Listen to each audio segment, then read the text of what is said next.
Good morning, everybody. It's your boy D Max. So let's talk. All right. So you have fans out here, man, who are mixing up love for admiration and respect. And I just want to address this because I I heard a I heard somebody say that who you are.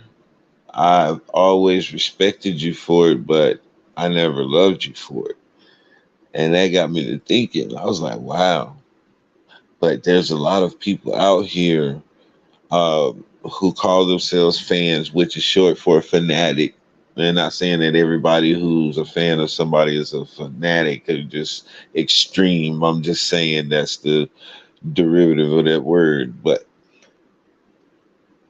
you do have those people who have lost touch with reality and they are starting to act out those things that they hear in the songs and they see on the screen because they can't differentiate between reality and what's fake, and they live their lives based on that, and that is a very dangerous place to be.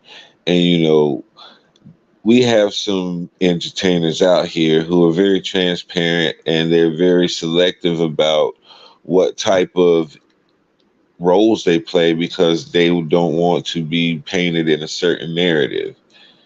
And people have gotten attached to characters that this person play, and they begin to shape and mold themselves in like an attempt to imitate these characters that they admire so much.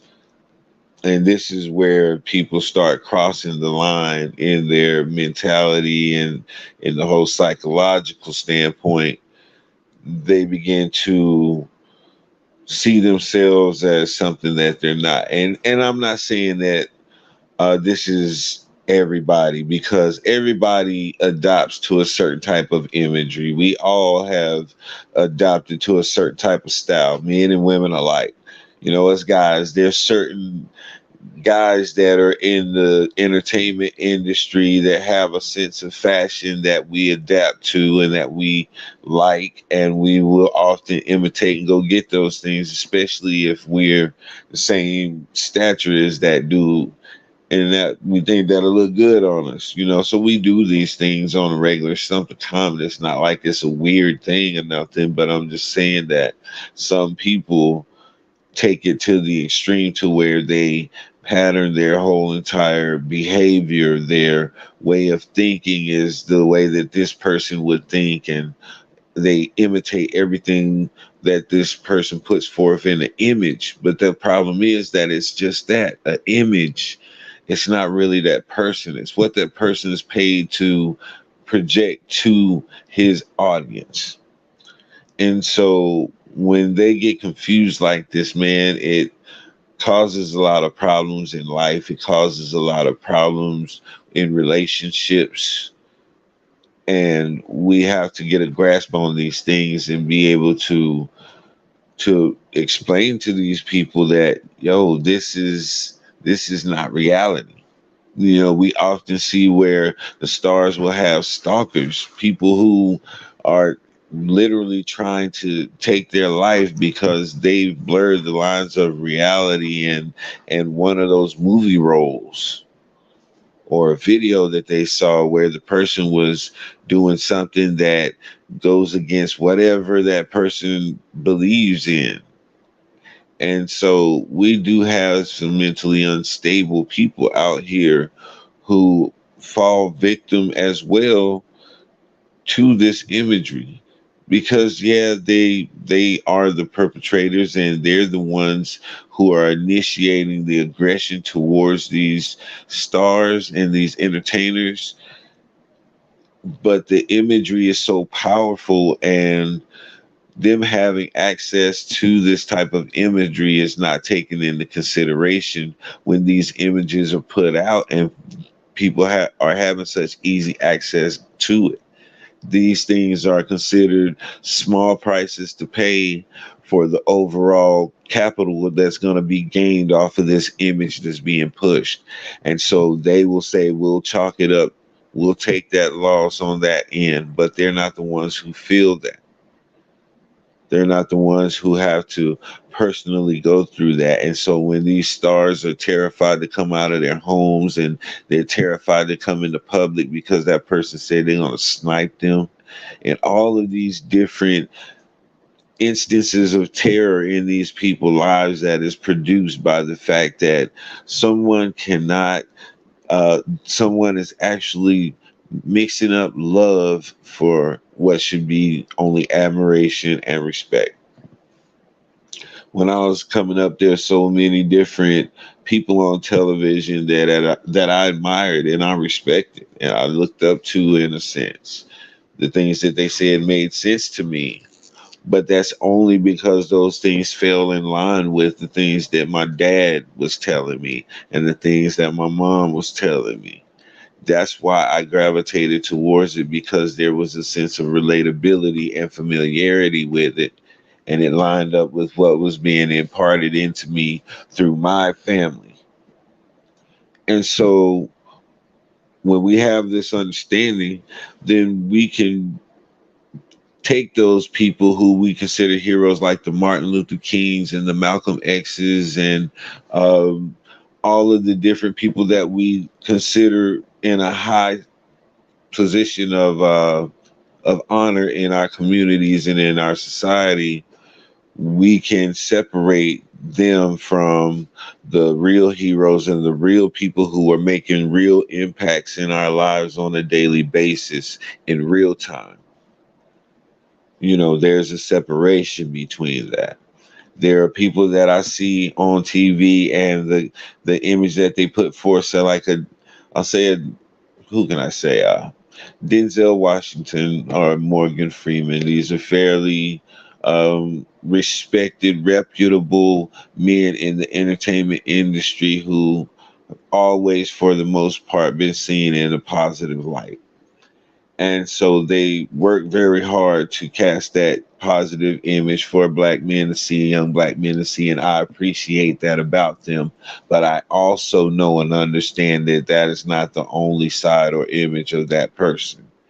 And I will never put a person on a pedestal based on just that one image that they are paid to show me, and that comes from having these examples in my life and having reference points in my life to base their actions and their behavior off of. You know what I'm saying?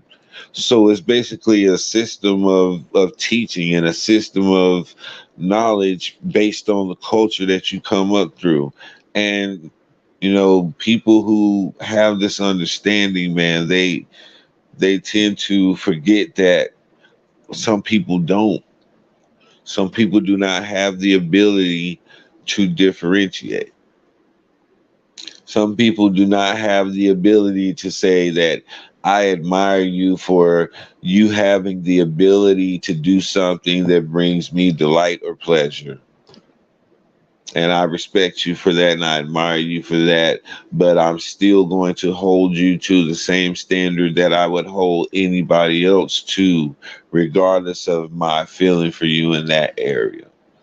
That is not going to cloud my judgment or cloud my decision making or cloud my stance at all. I know how to separate those things, but we've gotten to a point to where we do not know how to separate those things. And a lot of times we look to entertainers for things that we should not be looking to entertainers for. Now, I'm not saying that there's no entertainers out there that doesn't have any viable answers and suggestions and advice, because there are some wise ones out there, but I'm saying that they're not our go-to. And a lot of people are looking to entertainers to give them the answers to life. And a lot of them are still trying to work it out themselves.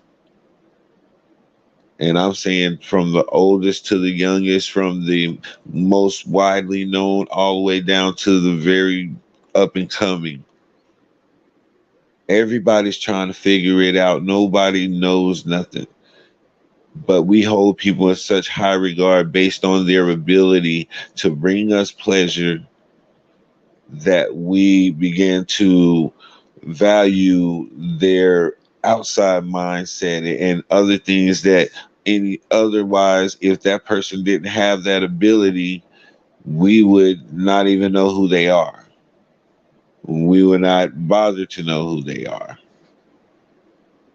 And so we have to be real about this. We have to come to an understanding that artists and entertainers are paid very well to do a job, and they do it very well. Now, where does their liability stop? Because you have Travis Scott who's being held accountable for something that happened at a concert, and you have people who put rumors out there he was doing a ritual, and he was this and that. Ultimately, it comes down to the venue and the security for the venue and things like that, because Travis Scott can't jump out and push back no crowds last time I checked.